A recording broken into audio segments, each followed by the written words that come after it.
Beauté. Maïga. Hello. Bonjour, bienvenue à Qu'est-ce qu'on mange à midi? Un podcast où on discute de l'importance de nos choix dans la construction de notre vie, parce que nous croyons que les choix qu'on prend aujourd'hui ont un impact sur ce qu'on va manger demain à midi, sur notre vie. Bref. Aujourd'hui, nous avons le plaisir de recevoir sur le podcast Christian Yapi, ancien étudiant athlète et actuel conseiller en investissement. C'est parti.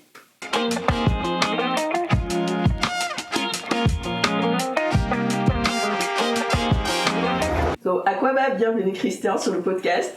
On est vraiment ravis de t'avoir aujourd'hui. Donc, d'étudiant athlète à conseiller en investissement, comment tu fais pour en arriver là? Peux-tu nous partager un peu sur ton parcours? Ok, parfait. Merci déjà pour l'invitation. Ça fait plaisir. C'est un plaisir d'être ici. Oui, c'est ça. Donc, mon parcours, j'ai été à l'Université de Moncton en tant qu'étudiant en gestion des opérations. Quand j'ai fini, j'ai eu un bac de 5 ans. Ok. Quand j'ai fini, j'ai commencé à appliquer directement pour les emplois. J'ai appliqué à, je vais faire quelques noms peut-être. J'ai appliqué à quelques endroits, puis les premières entrevues n'ont pas tellement marché. Okay. Mais en même temps, je désirais comprendre le marché de la finance, puis comprendre comment gérer l'argent et tout. Donc c'est comme ça que j'ai appliqué à plusieurs différentes banques. Il y a une des banques qui a fait une entrevue, puis l'entrevue s'est bien passée. Puis ça allait de fil en aiguille, juste en désirant apprendre plus. Finalement, je me suis retrouvé dans la position que je suis maintenant d'investissement. Ok, wow. Déjà, moi, je crois que tu avais étudié en finance. Ouais, c'est ce que j'allais justement dire. Genre, c'est GOP, finance. Il est dans la team de Amande et Marie-Laure. Parce qu'Amande et Marie-Laure, elles ont aussi étudié en gestion des opérations. Donc, wow, ça c'est vraiment intéressant. Donc, des gestions des opérations à finance. Bah, qu'est-ce qui t'a motivé justement de faire le switch, justement, parce que tu as étudié en gestion des opérations, puis tu travailles en finance. Enfin, qu'est-ce qui s'est passé? Moi, c'était déjà, vu que je viens d'Afrique de Côte d'Ivoire, c'était comprendre le marché de la finance ici. Parce qu'il y avait pas mal de choses à comprendre, à découvrir, des erreurs aussi qu'on a fait. Donc, comment utiliser la carte de crédit. Je pense que la plupart des étudiants passent par ça aussi. Donc, c'était vraiment dans le but de chercher déjà à comprendre les bases. Et puis, vous savez aussi que quand on finit l'université, il faut appliquer pour un emploi, pour avoir la résidence. Donc, c'était vraiment dans cette optique au départ. Puis, c'est venu juste avec le temps, l'amour pour le conseil financier. Puis, éviter que les autres fassent les mêmes erreurs qu'on a fait au départ.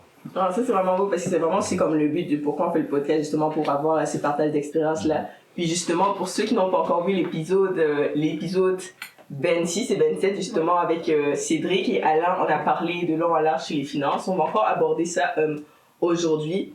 Mais je voulais comme juste en savoir un peu plus sur quand est-ce que toi t'es arrivé, comme t'as commencé tes études dans quelle année? Fin 2012. Fin 2012, yeah. Donc tu es venu comme étudiant international et t'es étudiant en gestion des opérations et en même temps tu étais comme étudiant athlète. Comme avant d'aller un peu dans le côté le sujet du jour principal là, comme qui sont justement l'épisode où on va vraiment parler sur les compétences à développer pour se distinguer dans le milieu du travail. Mais comme on a voulu avoir Christian parce que son parcours est assez intéressant, puis je pense qu'on aura beaucoup de choses à développer là-dessus.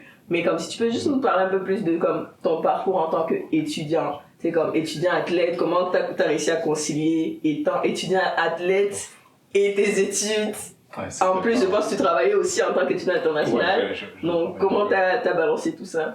C'était pas facile. Je dirais que au départ, juste pour faire un petit retour en arrière, j'ai commencé en finance parce que mon père il a fait la finance. On voit maintenant que j'ai l'amour quand même. C'était pas de l'amour au départ, mais mes 2 premières années étaient en finance, mais c'était pas assez pratique. Donc je cherchais une formation un peu plus pratique. C'est comme ça que je suis allé en GOP. Puis de GOP, tu connais l'histoire. Pour moi, quand j'ai commencé les cours à l'université, j'avais quand même la passion de jouer au soccer.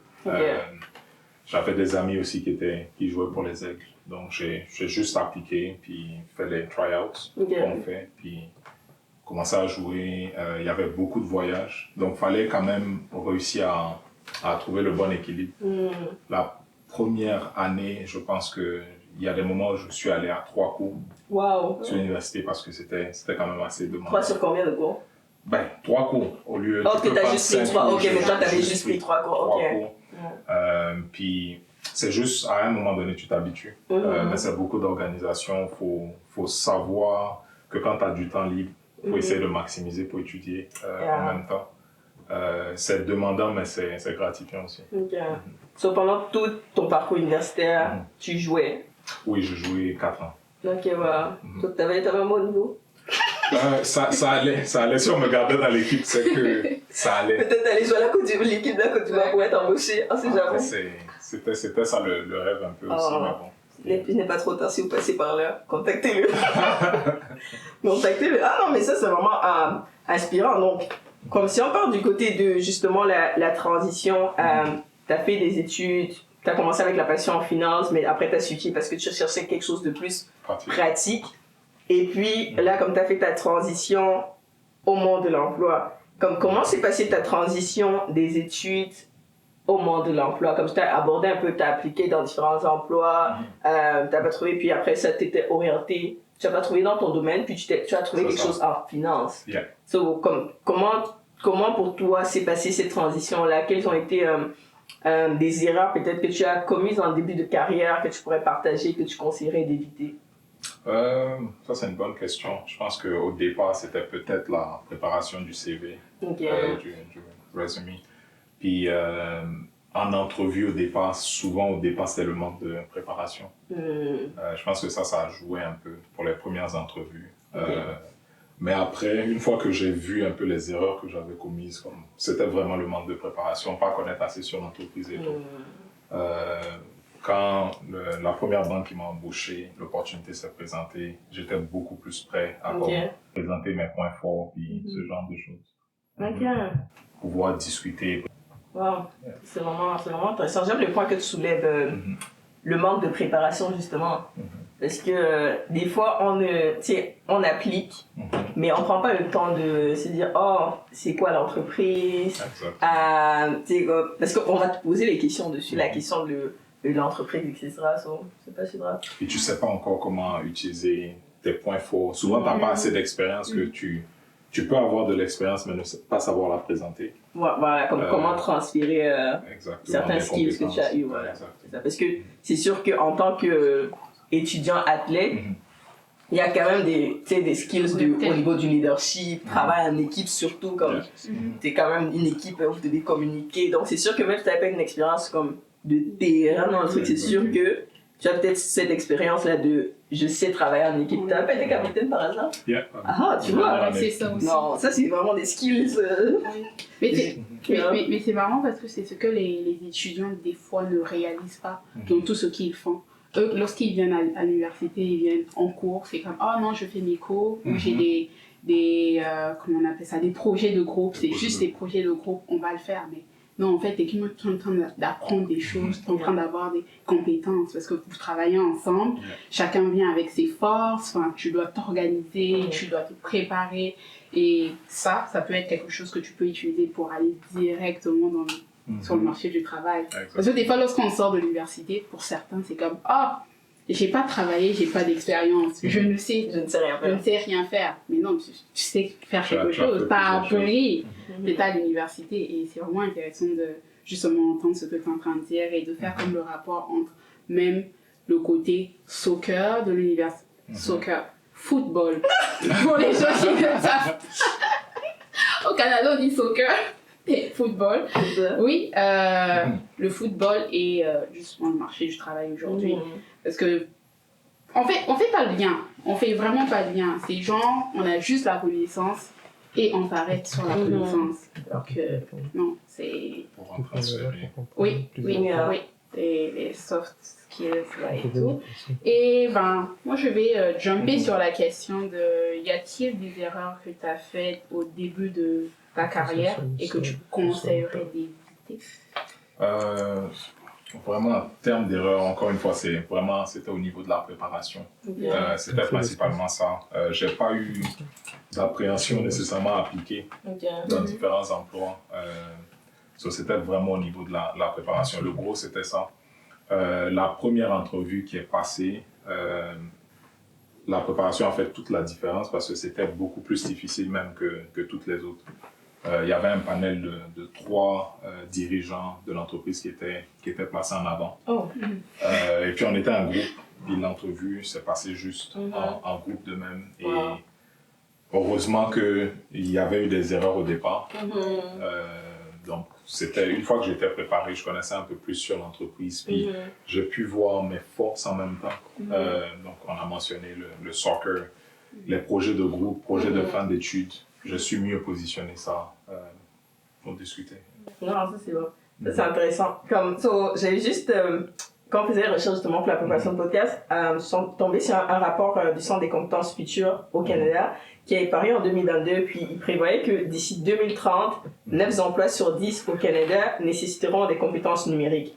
Donc, dans un monde où la digitalisation s'accélère de plus en plus et où, comme, la peur, comme, de se faire voler son travail par l'intelligence artificielle, comme, c'est vraiment réel. Il y a plein de gens, comme, tu parles avec, qui sont vraiment cette peur. Comme, pour toi, quelles sont les compétences à développer, comme, aujourd'hui, en 2025 et dans les prochaines années sur le marché du travail, notamment dans ton domaine qui est comme la finance et l'investissement? C'est une bonne question, c'est une lourde question. Je ne pense pas que j'ai toutes les réponses, mais quelques-unes, je dirais que l'une des choses, c'est vraiment l'adaptabilité, la flexibilité. Je pense que là où les choses sont en train d'aller, il faut vraiment rapidement pouvoir apprendre de nouvelles aptitudes.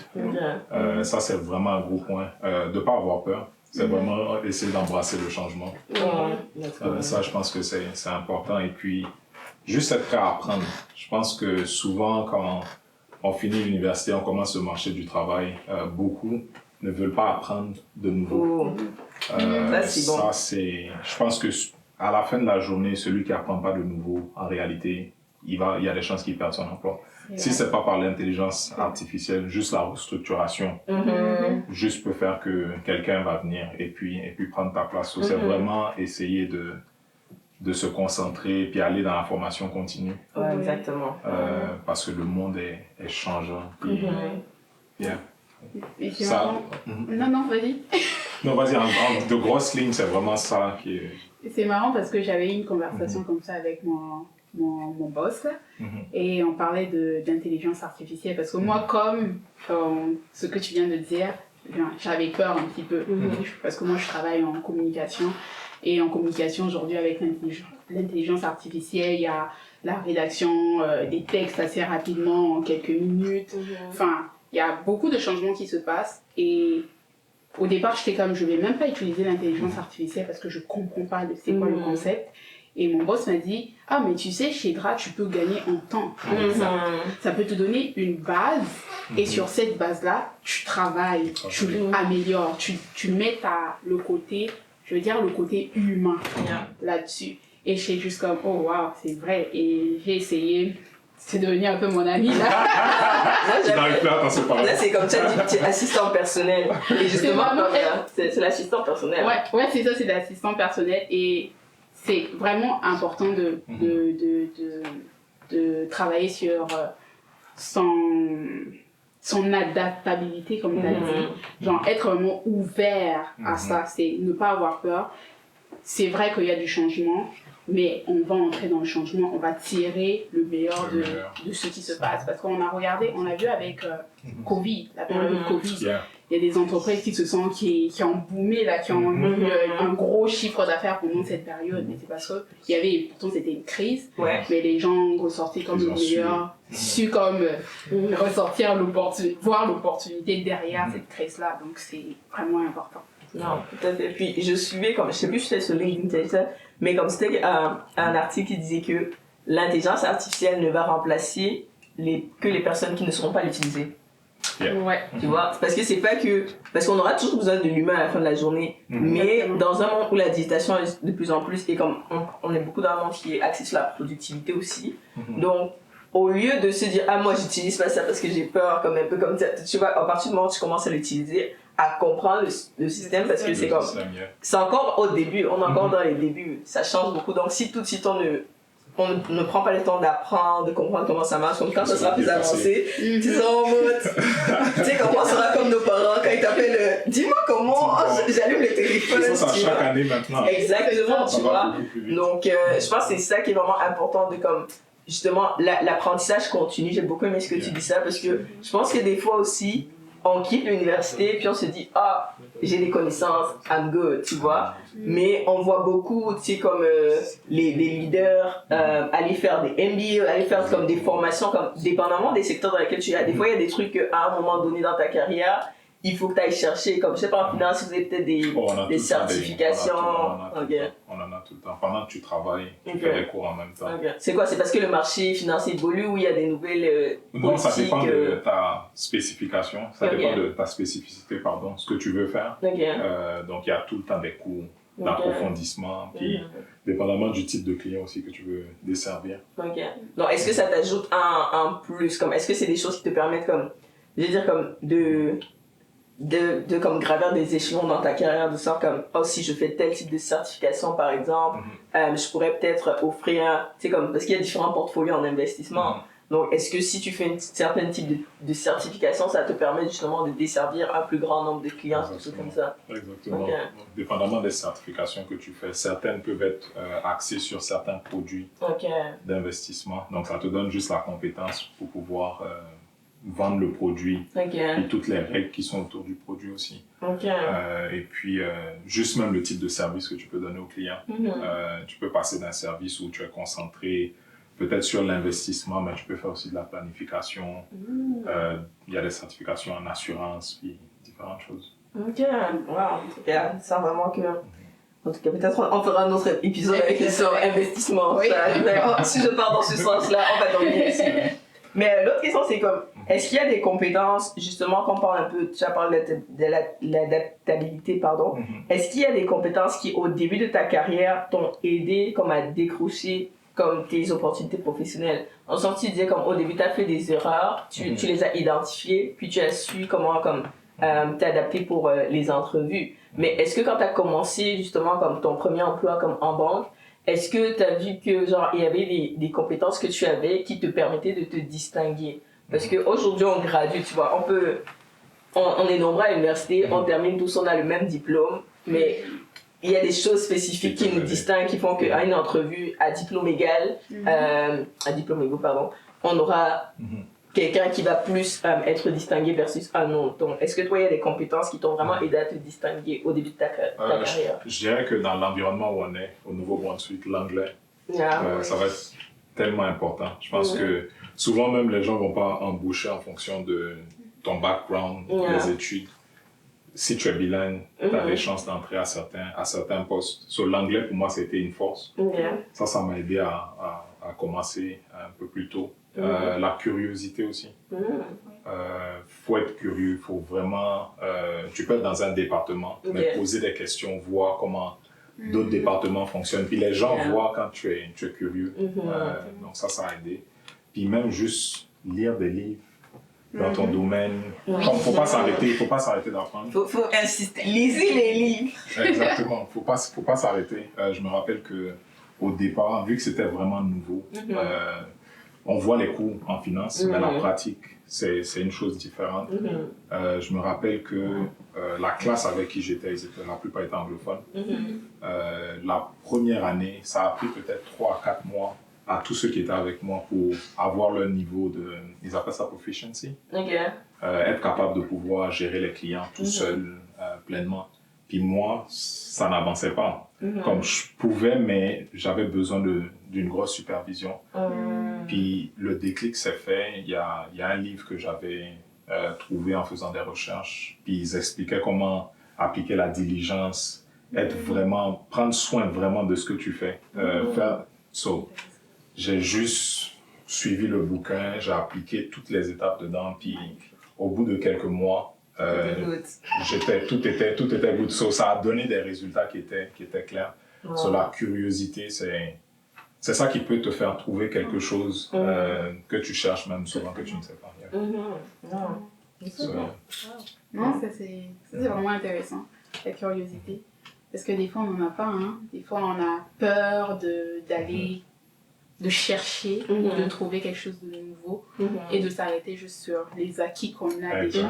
Alors que c'est important d'explorer et de voir même au-delà. Parce que je me souviens, moi, lorsqu'on m'a embauchée à l'université, pendant l'entrevue, parce que c'était ma prof qui m'avait... C'est une longue histoire derrière mon embauche, là. C'est ça. Je vais vous raconter ça. Mais oui, donc, en fait, le truc, c'est que lorsque je suis arrivée en entrevue, j'ai dit, pendant l'entrevue, je faisais des vidéos. Genre, de manière amatrice. Donc, ça, c'était pour moi, c'était juste ma passion, parce que j'aime comme la vidéo et tout. Donc, j'apprenais, je lisais, et puis mon boss aujourd'hui, il me disait pendant l'entrevue que oui, tu fais de la vidéo. Je lui dis oui, je fais de la vidéo, j'essaie de faire la vidéo et tout, les montages et comme ça. Et il m'a demandé où je stockais un peu mes affaires. Je lui ai donné, puis ça fait la différence. Ça fait une grosse différence parce que j'ai discuté avec quelqu'un et puis la personne me disait que ça s'est fait vraiment comme sur petit là pour que tu puisses avoir le job. Et je me suis arrêtée sur le fait que en tant qu'agent de communication, on veut que tu puisses avoir comme un minimum, une base dans le montage, dans la vidéo, dans les voix off, dans toutes ces affaires-là. Ça, c'est comme une plus-value pour nous, tu vois. Donc, je me suis juste arrêtée sur ça. Je me suis dit, mais des fois, on réalise pas qu'on a des patients qui pourraient nous aider, qui peuvent jouer sur notre futur, sur notre avenir, professionnel. Exactement. Ouais, c'est vraiment intéressant d'être curieux. Ça, c'est un très bon point. Ça va rester dans ma tête. Non, ça, c'est vrai. Et puis, j'aime beaucoup ce que tu as dit. Parce que dans le monde du travail aujourd'hui, je trouve que, en tout cas, avec mon expérience depuis comme mon début de carrière, puis les entrevues, les différentes entrevues que j'ai à passer, puis même des discussions comme des fois avec des collègues, des gens que je rencontre dans des réunions, tu vois vraiment que comme de plus en plus, on cherche comme des personnes qui sont capables de... T'es pas juste t'es comme expert dans ton domaine, mais tu es ouvert justement, t'es curieux à développer d'autres choses. Tu sais, comme c'est pas parce que je suis, par exemple, c'est comme en finance que je sais rien faire d'autre. Tu vois, comme je suis juste comme, c'est ma boîte, je me mets là-dedans, puis je fais rien d'autre. Et puis, justement, le fait de développer des passions à côté, développer ça. Parce que moi, je me souviens, l'année passée, au travail, comme on avait un projet sur lequel c'était comme, on va faire un podcast. Genre, on faisait la saison 2 d'un podcast là-dessus. Puis c'était comme, c'était un podcast, donc tiens. Vas-y. Parce que c'était comme l'année passée, on n'a pas trop aimé comment ça s'est produit, mais là on était tellement contents d'avoir parce qu'on sait que t'as un podcast. Donc. Et tu vois, j'étais juste comme en mode, tu sais jamais ce que tu fais à côté, comment ça peut t'aider à te différencier et te démarquer, tu vois. Comme dans l'emploi, mon descriptif, c'était pas genre, tu vas faire un podcast, tu vois. Mais, étant donné comme je fais le marketing, c'était une voie de pouvoir promouvoir l'événement. Mais étant donné que j'avais l'expérience en plus, c'est comme je pouvais donner des conseils, valoriser cette expérience-là. Et c'est vraiment là que tu vois la différence. Parce que surtout comme, dans mon domaine marketing, communication, tu sais, comme, il y a plein de choses qu'on ne voit pas forcément à l'université. Et comme tu l'as si bien dit, il y a une différence entre la théorie et la pratique. Puis surtout aujourd'hui, comme tu peux terminer tes études, que tu as regardé, quand tu arrives là, honnêtement, beaucoup de logiciels, on n'apprend pas ça à l'université. Et quand tu arrives à l'entrevue, on te demande est-ce que tu sais utiliser ça, est-ce que tu sais utiliser ça. Et puis en mode, c'est comme si tu te demandes qu'est-ce que tu as appris. Mais je pense que la curiosité va aussi dans le fait de se dire, je suis dans un domaine, il faut que je prenne le temps de regarder le type d'emploi. Parce que dans les offres d'emploi, de plus en plus, ils mettent comme les skills, tu vois. Donc de se dire, est-ce que demain je veux travailler dans tel type d'emploi, tu vois, dans tel type d'organisation. Quelles sont les choses qu'ils demandent là? Et je commence à me former. Si je sais que je ne connais pas et que l'université ne m'apprend pas, si c'est un logiciel, je commence à apprendre. L'université de YouTube aujourd'hui, tu peux quoi? Si tu peux comprendre, tu vois. Et puis même ce que tu as dit, j'ai beaucoup aimé ça comme j'ai pris des livres. En fait, tu n'as plus le temps d'investir pour te dépasser. Tu n'es pas en mode moi je connais pas, tu vois. Parce que je pense aussi quelque chose, puis vous pourrez rajouter là-dessus. Dans le monde du travail, surtout ici au Canada, parce que bon, moi j'ai pas travaillé dans d'autres pays, mais je pense même Laetitia, l'épisode qu'on a fait l'année passée avec elle est responsable en ressources humaines, elle nous en parlait dans le sens que de plus en plus, tu sais comme, c'est même pas de plus en plus, comme dans le milieu de travail canadien, c'est vraiment plus ce côté-là où on s'attend à ce que tu prennes des initiatives. Oui. Il n'y a pas genre une supervision derrière comme fais ça. Comme au début, on te donne une formation, mais après, on s'attend que tu prennes des initiatives, donc que tu te développes. Que tu fonctionnes. Voilà. Ouais. Donc, si toi, t'es en mode comme je connais pas, honnêtement. Donc, moi, les enfants, le nombre de trucs que j'ai appris, genre, tu vois, on t'a donné la formation, mais comme on te donne des trucs de base, et puis c'est comme, on s'attend à ce que tu apprennes, tu te développes, tu vois. Ouais. Donc, je sais pas si vous avez C'est pas des donné, en trucs. fait. Voilà, C'est ça. Il faut être exactement. persévérant, il faut pousser ça. Yeah.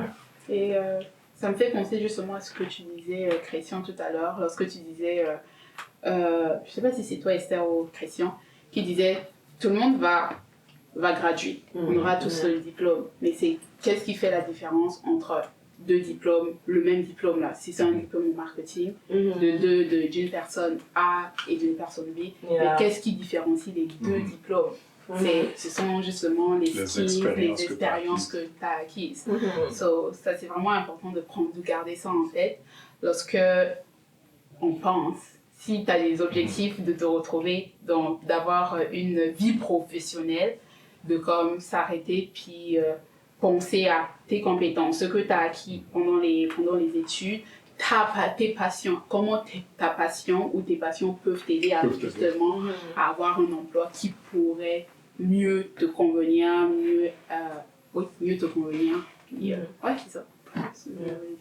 Faire aussi comme je pense que comme faire aussi un inventaire de ses forces et ses faiblesses. Ouais. Parce que de plus en plus dans les entreprises, on te dit donc quelles sont tes forces et tes faiblesses. Puis si t'es pas préparé, t'es en mode parce que tu vas pas non plus dire j'ai pas de faiblesse. C'est comme tu vois, il y a une façon de s'argumenter, de se présenter. Donc. Et sur YouTube, comme tu disais, il y a même des préparations aux entrevues. Maintenant, avec ChatGPT aussi, le monde peut. Normalement, il n'y a pas d'excuses qu'on devrait avoir maintenant. Puis, même les échecs, il faut pouvoir prendre le positif des échecs. Exactement. Et même en entrevue, je pense pas que c'est mauvais de parler de ces échecs aussi. Puis, il y a un apprentissage souvent après. Totalement. Bah, les échecs, je pense à comme ce que tu étais en train de dire. Tu as passé plusieurs entrevues avant d'avoir ton emploi. Et qu'est-ce que ça t'a appris justement ces échecs-là? Ces échecs-là t'ont appris à aller chercher c'était quoi les failles et de s'améliorer pour pouvoir avoir le travail, pour pouvoir réussir sa prochaine entrevue. Donc, c'est vraiment pas s'arrêter, comme tu dis, s'arrêter sur ces échecs, mais c'est prendre de ces échecs et les transformer en réussite plus tard. Donc, franchement, je vais ajouter quelque chose. Je ne sais pas s'il y en a qui regardent le foot aussi à l'universitaire et tout. Oui. La même chose, ma première année, j'ai fait les tryouts. Ça n'a pas marché. On m'a remercié très rapidement. Ah, ça, je ne savais pas. On m'a remercié très rapidement. Il ne savait pas à côté de quoi il passait. Et l'année qui a suivi, justement, il y avait comme un coach qui, je rends grâce à Dieu, qui était là un peu comme un mentor.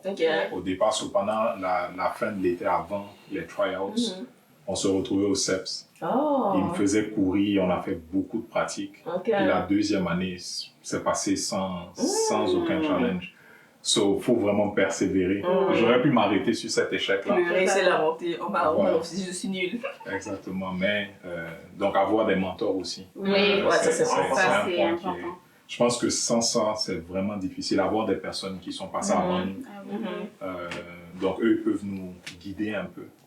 Tout seul, on peut répéter des erreurs qu'on peut éviter en ayant quelqu'un qui vient nous aider ou nous guider. C'est bon que tu abordes ça parce que la prochaine question c'était justement si tu aurais des conseils pratiques pour pouvoir travailler son réseau pour améliorer son aisance professionnelle. Donc je sais pas si tu peux développer le côté mentorat parce que je pense que quand on parle de la carrière professionnelle, ça peut être même si tu te demandes l'entrepreneuriat après, je pense que c'est toujours bon de aller vers des gens qui sont plus avancés que nous parce qu'on gagne à apprendre et je trouve que les gens sont vraiment ouverts, donc c'est peut-être développer là-dessus aussi. Non, ça pour moi je pense que c'est une grosse clé en fait. C'est vraiment je ne veux pas nécessairement parler de réseautage, c'est du réseautage à la fin, mais la curiosité souvent t'envoie aller questionner les gens.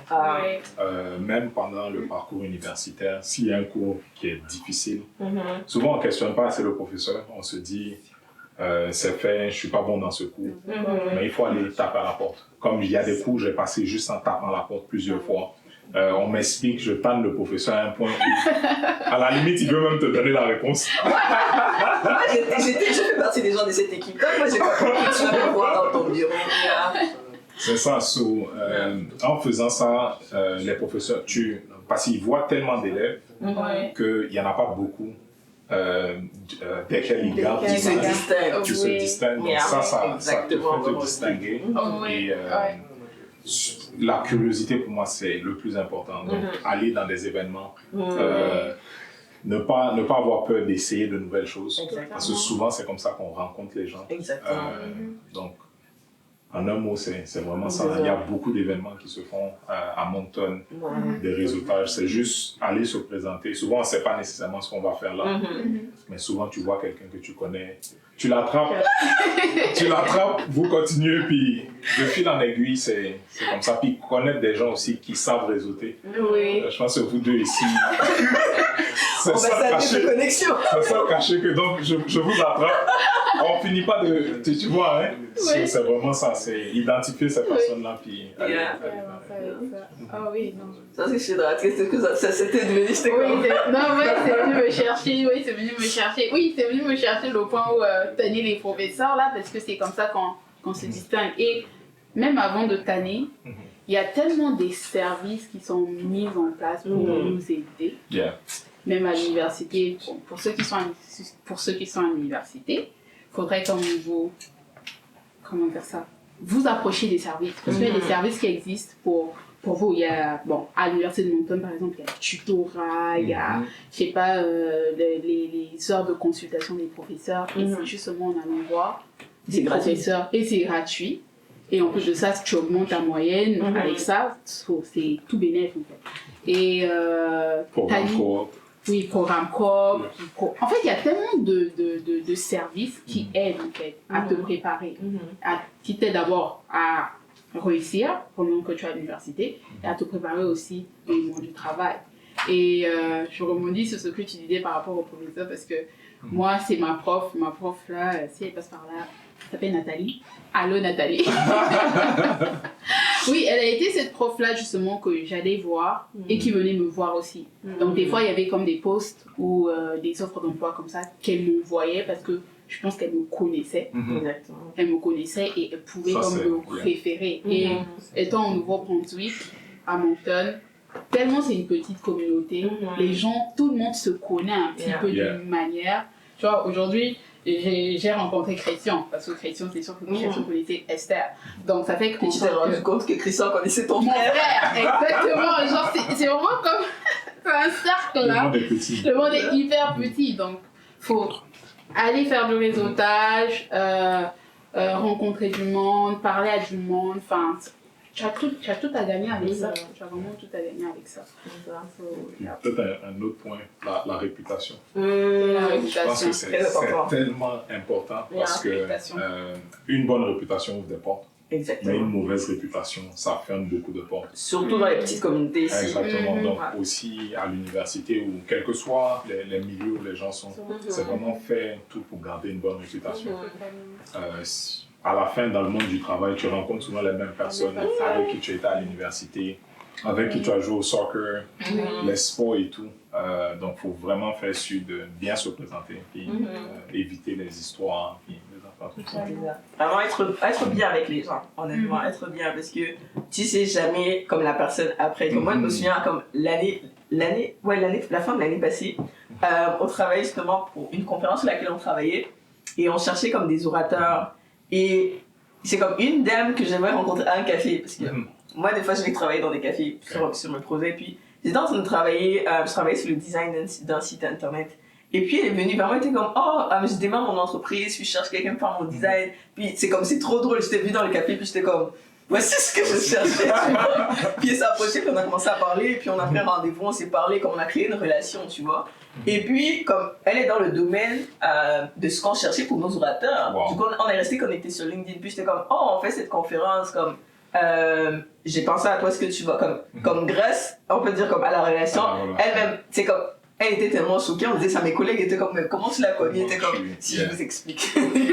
Mais donc, tu vois que même même les petites interactions du quotidien, tu vois, comme là, j'étais pas en mode réseautage, j'étais en mode, moi, je suis un petit Ah, les autres tout le temps. Ouais. On réagit à réseau. mais ouais, tu vois, mais j'étais pas en mode je cherchais, parce que des fois on est en mode comme comme, je pense qu'il faut être aussi balancé dans le sens que des fois on va dans le sens où on veut prendre des choses des autres, mais je pense que c'est important de donner, c'est vraiment en servant les autres, que ce soit les expériences de bénévolat, des trucs comme ça, comme c'est en servant les autres que tu te bâtis puis tu développes cette connexion là, parce que ça donne aussi aux gens d'apprendre à te connaître en vrai, en tant que personne, tu vois, puis on va t'apprécier, on va t'ouvrir des portes, c'est comme, c'est pas, les gens sont pas méchants pour te fermer les portes, donc il y a tous les gens à part, mais bon, ça c'est leur prix.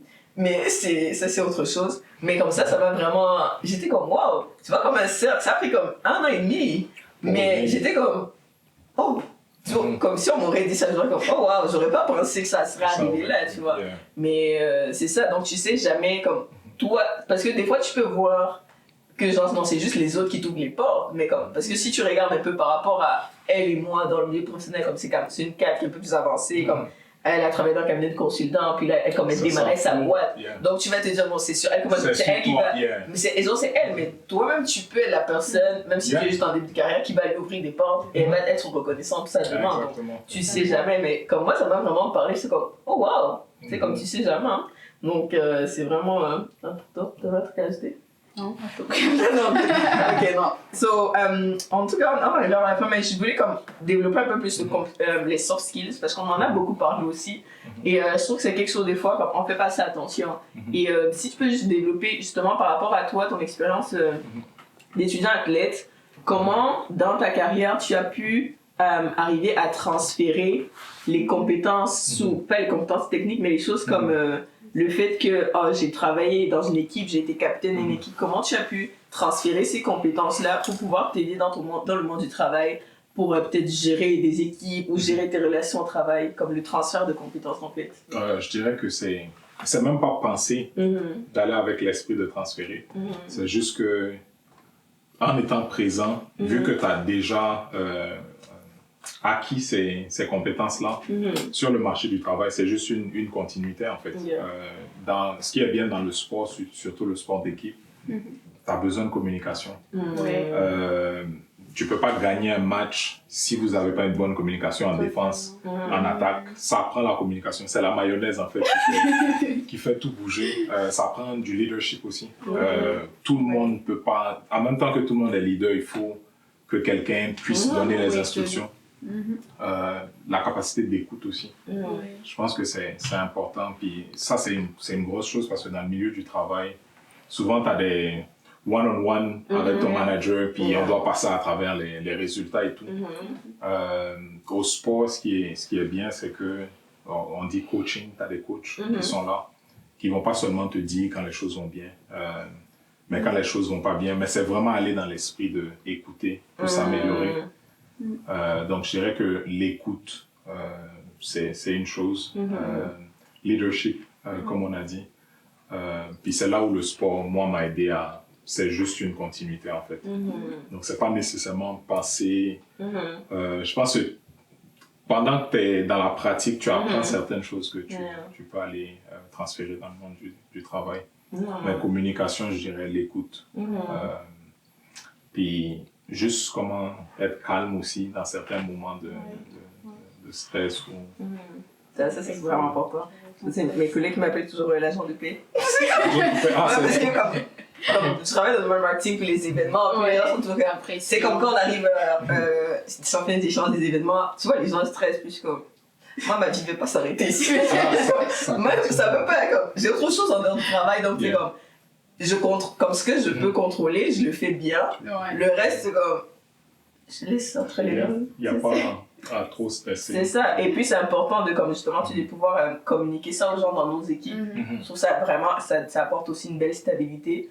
Puis, comme moi, quelque chose que je voulais rajouter aussi des soft skills, je pense, c'est l'empathie aussi. Je trouve que c'est vraiment quelque chose aujourd'hui, c'est vraiment important dans le milieu de travail. Dans le sens qu'on vient, on travaille avec des personnes, on a tous des vies différentes, tu vois. Et quand on vient le matin, tu sais, comme, on vient avec un background, c'est comme on a peut-être à commencer le travail, ton enfant était malade le matin, so, tu viens pas toujours en mode, on a parlé de ça dans l'épisode du perfectionniste, avec ton 100%, mais des fois tu viens avec ton 50% le matin, mais il faut quand même que tu sors ton travail, tu vois, mais de comme savoir être empathique envers les autres, ne pas souvent être comme trop dur sur les gens parce que tu ne sais pas la situation avec laquelle la personne s'est levée le matin.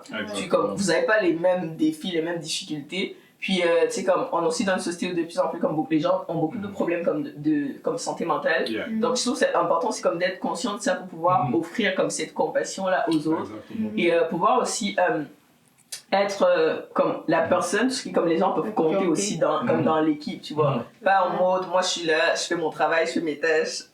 Chacun ses jeux, tu vois, mais comme pouvoir des fois poser la question comme oh est-ce que je peux te soutenir dans ta tâche, comme, sortir comme c'est aussi comme ça je pense que tu bâtis même des relations avec tes collègues aussi dans les équipes Non, ça c'est un bon point.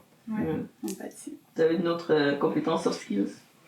Moi je pense que vous avez dit comme l'essentiel, ouais, parce que Christian a dit curiosité, flexibilité, leadership, communication.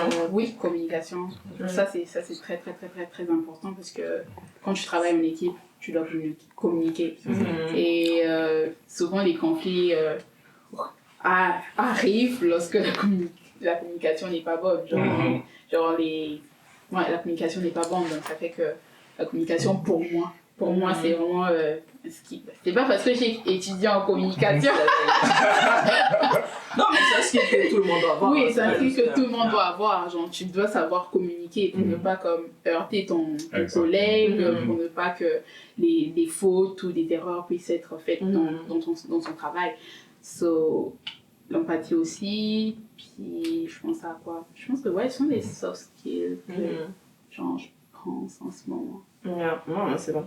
Et puis le désir d'aider, comme tu as dit, empathie, je pense que c'est un bon point. Parce que souvent on a besoin d'aide. Donc vraiment proposer aussi cette aide-là aux autres. C'est vraiment important. En tout cas, ça c'était vraiment beau, c'était vraiment une belle discussion. Donc, moi, la dernière question, avec toi, tu veux une autre question? Pose la question. Parce que moi, la question que vous avez, c'était comme, quel est le conseil, comme c'est vraiment une question qu'on pose à tous nos invités, comme on arrive à la fin, c'est comme, quel est le conseil que tu donnerais comme au jeune toi au début de sa carrière? C'est comme, alors, t'avais en face de toi le jeune Christian, tout frais, tout flamme, qui vient de commencer son premier emploi. Qu'est-ce que tu lui dirais, mon petit? Non, je me vois encore là. Préparation, pour moi c'est préparation, puis growth mindset. Je ne peux pas me donner ce conseil-là parce que j'essaie de me pousser. Non, tiens, je me donne toi ce conseil. Tu vois, ce growth mindset, chercher à apprendre, on finit pas d'apprendre. Puis je pense que dans le milieu du travail, ça fait une différence. Ça permet de gravir des échelons.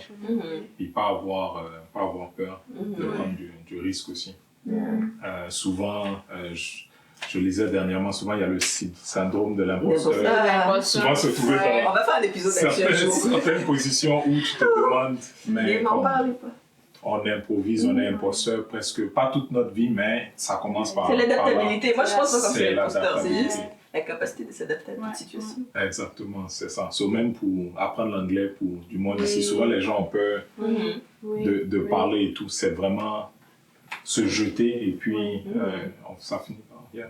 Peux-tu juste développer comme pour le growth mindset pour les personnes qui ne connaissent pas un peu, parce que des fois on dit des termes, mais tu sais, qu'est-ce que tu entends par growth mindset? Pour moi, c'est le désir d'apprendre plus, le désir de ne pas rester à la position où on est. Pour moi, c'est une fois que je suis confortable dans une position où je sais comment toutes les pièces bougent. Si je reste trop longtemps dans la position, malheureusement, je m'ennuie. J'ai besoin d'aller apprendre quelque chose de nouveau. Donc, on peut rester dans un emploi où on maîtrise toutes les pièces, mais en même temps, souvent, growth mindset, c'est aider aussi quelqu'un à monter, à comprendre surtout des nouveaux dans certains emplois et puis même la vie autour, la culture générale. Pas rester juste, je sais pas comment. Il faut se challenger souvent. Capacité là comme c'est de développer, grandir, c'est vraiment ça growth, c'est comme grandir. J'aime beaucoup, en tout cas, chose qu'on s'identifie chez le c'est ça. Les anciens s'ennuient un peu trop. Ouais. Yeah. Bye. Mentalement, Bye, c'est on vrai. part.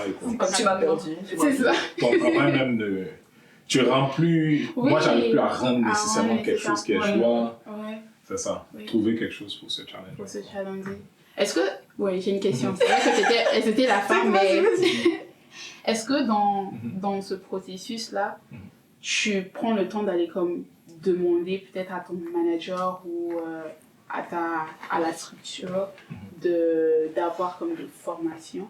Genre, est-ce que c'est ouvert? Parce que tu vois, des fois, les gens ne savent pas si c'est ouvert d'aller demander pour une formation de perfectionnement et tout.